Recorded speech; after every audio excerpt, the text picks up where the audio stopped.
Have you ever visited the desert in the springtime? If you haven't, you really should. It's absolutely stunning. I know a lot of you think of cowboys riding in the dusty desert with tumbleweeds blowing around, but it is far from that. Our mountains are covered with beautiful wildflowers right now, and my roses in my backyard are going crazy. Look at these. I went outside and picked a nice bouquet, brought them in. They smell absolutely wonderful. But this makes me want to do something special for me and my husband tonight. So I'm going to make a romantic dinner for us. I would like to make for him his favorite dinner. When we were dating, he used to love to go to a certain restaurant that had a chicken Marsala dish. And time after time, he would try to get that over and over at different places and can never find it. So I started creating that dish for him at home. Through the years, I've been making that dish, and one day I ran out of heavy cream because that was actually the main ingredient with the Marsala wine. So instead of the heavy cream, I tried using cream cheese, and guess what? The results were fantastic. So I would like to share that recipe with you tonight, and hopefully you can make that for you and your husband and have a romantic evening as well. To begin today's recipe, we're going to start with 4 boneless, skinless chicken breasts. Now, it is very important when we're cooking our chicken breast to make sure we have an even thickness. How many times have you gotten a piece of chicken where the thin end of the chicken breast was overcooked and the other part, the thicker end, was undercooked? So this helps make an even thickness for even cooking. I'm just going to take my cutting knife here and start where the breast is nice and thick at the top. And I'm just going to open it up with my knife. Now, I'm not cutting through. I'm just trying to even out the thickness. When it lays nice and flat, you should have a good, even consistency here. Next, we want to season our chicken breast. We're just going to take some nice sea salt, give it a nice little sprinkle, and give it a nice brine of fresh pepper. Okay, now it's time to start cooking our chicken. In a large fry pan, I have a half a stick of butter that I've melted, and to that I'm going to add 2 of our butterfly chicken breasts. I'm just going to cook these over a medium heat until they're nice and golden brown and the chicken is cooked through.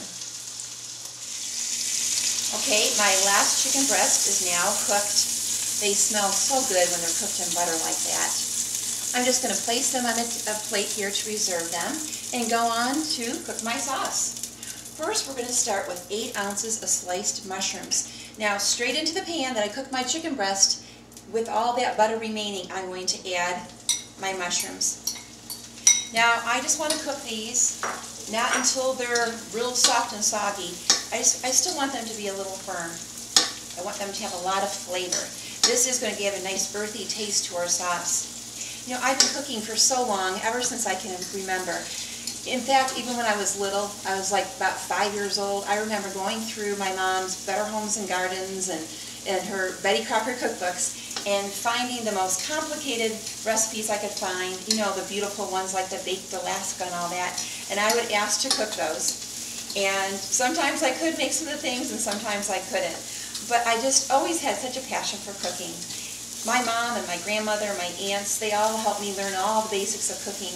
But through the years, I go through magazines and rip and tear out all those good recipes, watch a lot of cooking shows, and let them be my inspiration to think of my own creative dishes to make.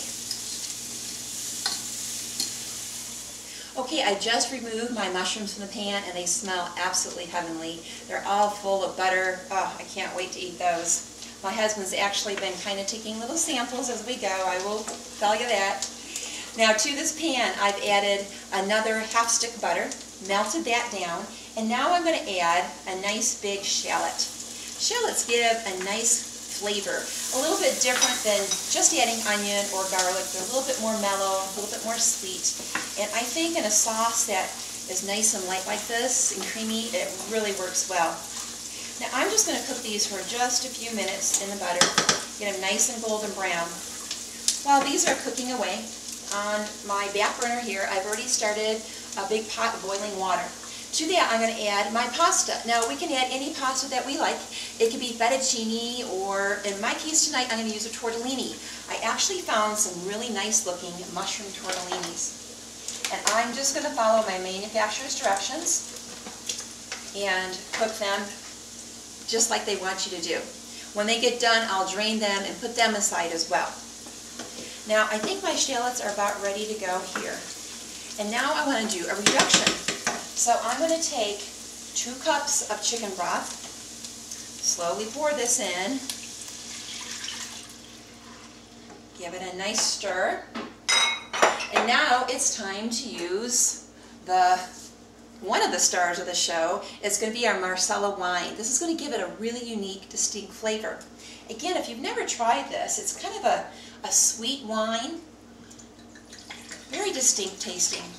And I'm going to add 1.5 cups of Marsala wine. I like to use the dry variety. It's sweet enough as it is. I'm going to just add that to my chicken broth mixture. I'm going to bring this to a boil, and I'm going to reduce this down until the liquid in my pan is approximately 1.5 cups to 2 cups.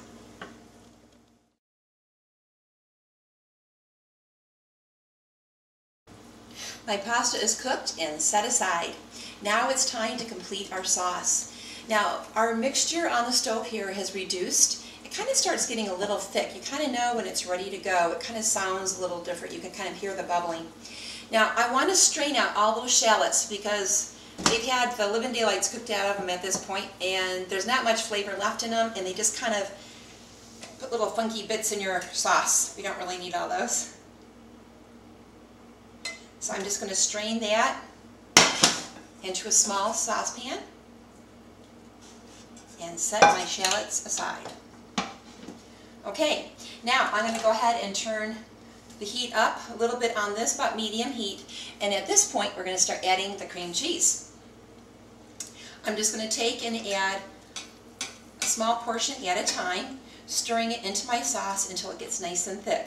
Now what's kind of fun about this cream cheese, using this opposed to cream, is it does give like a little tang as well as the nice richness and the creaminess to the sauce. It's really super. I just know you're going to love it. Okay, my sauce turned out very rich and creamy. It looks so delicious. You know, I used the 1/3 less fat variety.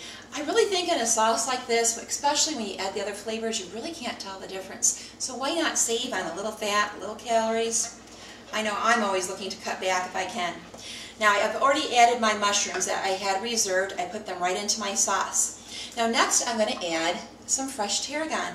I think this is really underused. You know, it smells so fresh. It has like a light anise taste to it and smell. It's so fragrant. I like to use the fresh in this. I think it really makes a difference. And I'm going to put it right in at the end. Now the thing with fresh herbs is that we don't want to cook them throughout the whole sauce here, because then they don't turn green. They turn nice and brown, and you don't have that freshness that we're kind of looking for. I reserved a few to put on the top. Okay, now our sauce is done and we're ready to plate up this wonderful entree. You know, this Philadelphia cream cheese really transforms the sauce into something rich and tangy and creamy. You're going to be amazed on how delicious this is. I think this is going to wind up being yours and your husband's favorite as well as ours. Now, on this plate I already put our cooked pasta, have it off to the side. Now I'm just going to pick up one of my cooked chicken breasts, place it right on the side next to the pasta, and put this rich, creamy Marsala sauce. Doesn't that look beautiful? I can't wait to try this. I'm going to add just a little bit along on top of the pasta as well, because everybody's going to want plenty of that sauce. I'm going to guarantee that. And I'm going to take a little bit of my reserved tarragon, sprinkle it over the top, and I'm going to get ready to serve this to me and my husband. Okay, here we go. Our wonderful dinner for two. Looks so nice and romantic. I have the flowers, the candles, the wine is chilling. We're ready to roll. I hope you share this dinner tonight with somebody that you love. Show them how much you care and make them this chicken Marsala dish tonight.